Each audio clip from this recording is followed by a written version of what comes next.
Hi, this is going to be a short but to the point follow-up Friday.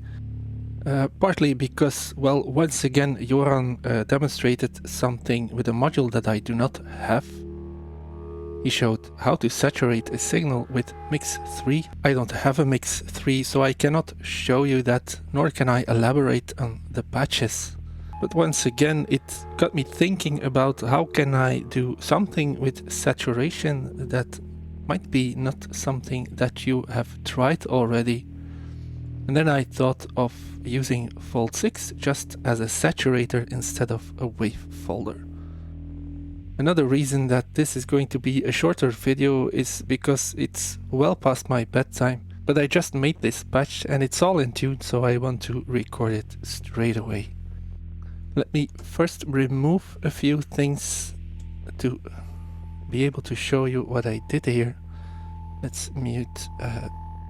Rest assured, I will let you hear how this patch sounds, but I just want to run you through the things that are going on here before I start confusing you with sounds. I mixed the two sine outputs of these generate 3 brothers here. I did this with bias 2. I'm using the built-in VCAs for the harmonic generators here. I'm sending 2 envelopes into them, and well, this is how they sound, and this is also what we see on the scope as the green trace. So this is straight coming out of bias 2 with this one yellow stackable cable here. What I did is, that's why I used the stackable, I melted this signal and I've sent it into Fold 6. And let's listen to that. And the signal of Fold 6 is actually the blue trace.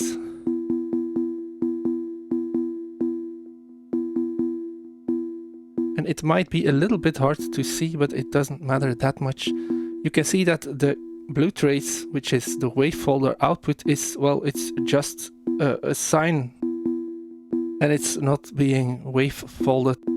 And this is because I turned down the fold parameter on Fold 6 almost completely.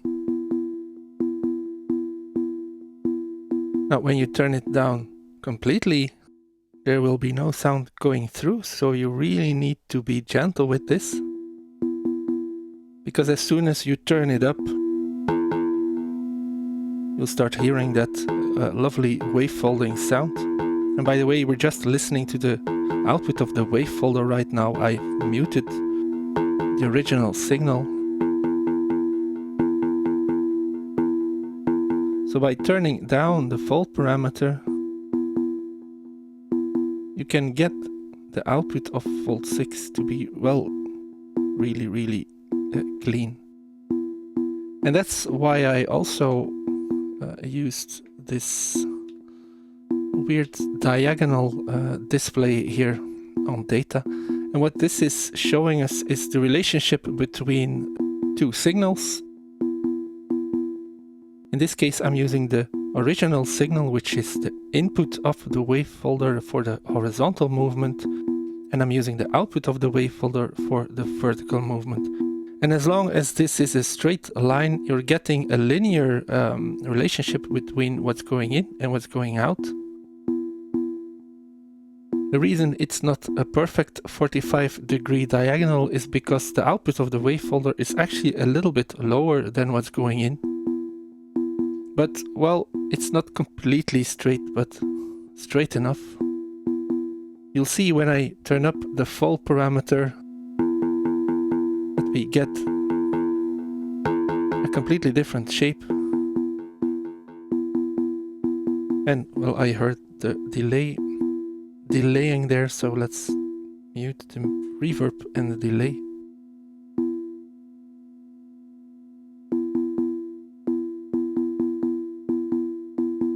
So by turning down the fold parameter, you're not doing wave folding. And then I want to focus on the shape parameter, which, as I explained last week, I think uses a circuit that introduces some soft clipping, or well, I don't know if it's an actual soft clipping circuit. I have no idea what a soft clipping circuit actually is.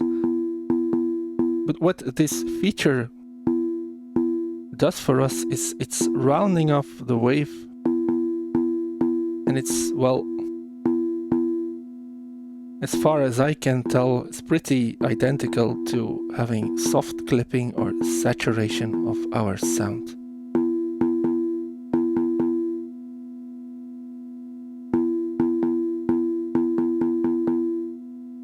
And well, I think this sounds really awesome,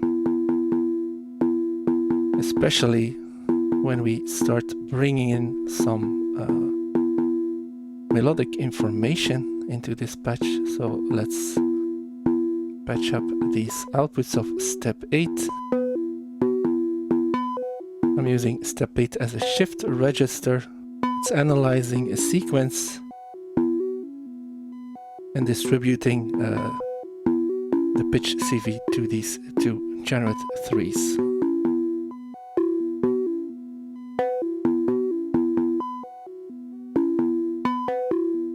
Let's bring in a kick drum that I made with filter 8, an envelope generator which is off screen, and a VCA.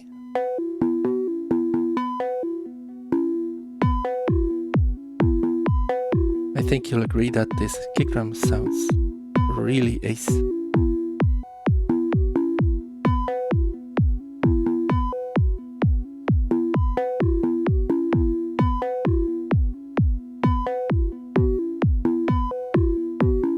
Of course, I can bring in some wave folding, but well, for me personally,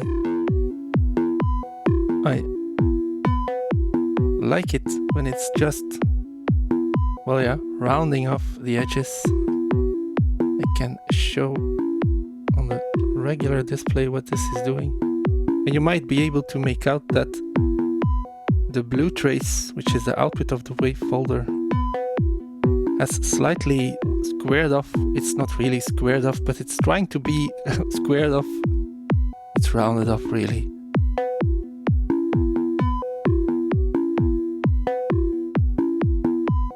So let's bring in that delay that I turned off earlier, and some gated reverb.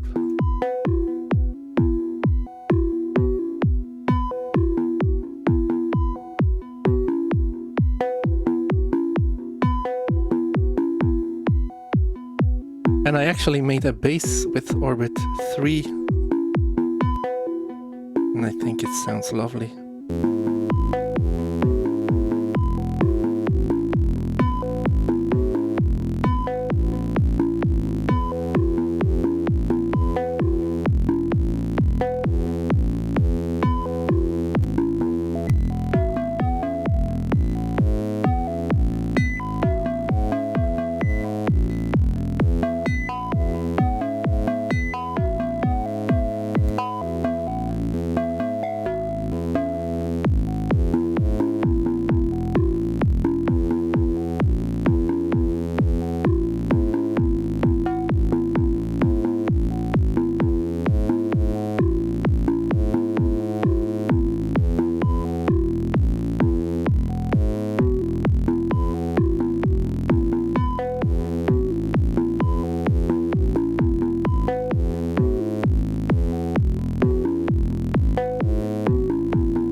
And you can play around with the symmetry knob, which when you look at Volt 6 as we're doing now as a saturator, does really interesting things.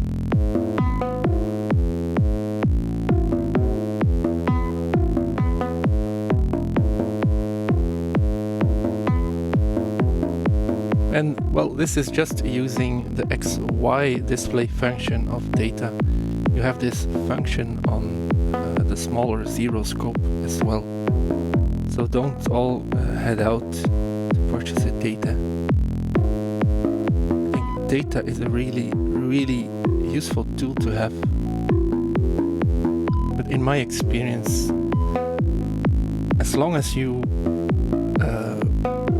don't need the 4 channels, and as long as it's not important for you to be able to film the display, you can really get away with a really small oscilloscope, or probably even better, a benchtop, or what are they called, like these desktop units. Those are much better at, well, doing oscilloscope duties. That being said, I'm really pleased that I have this data. Not only because it makes me feel like a big boy YouTuber, just nice to have this large of a display inside the rack. Anyway, this is going to be it for this follow-up Friday. I hope you learned at least something in this video. See you next week. Bye.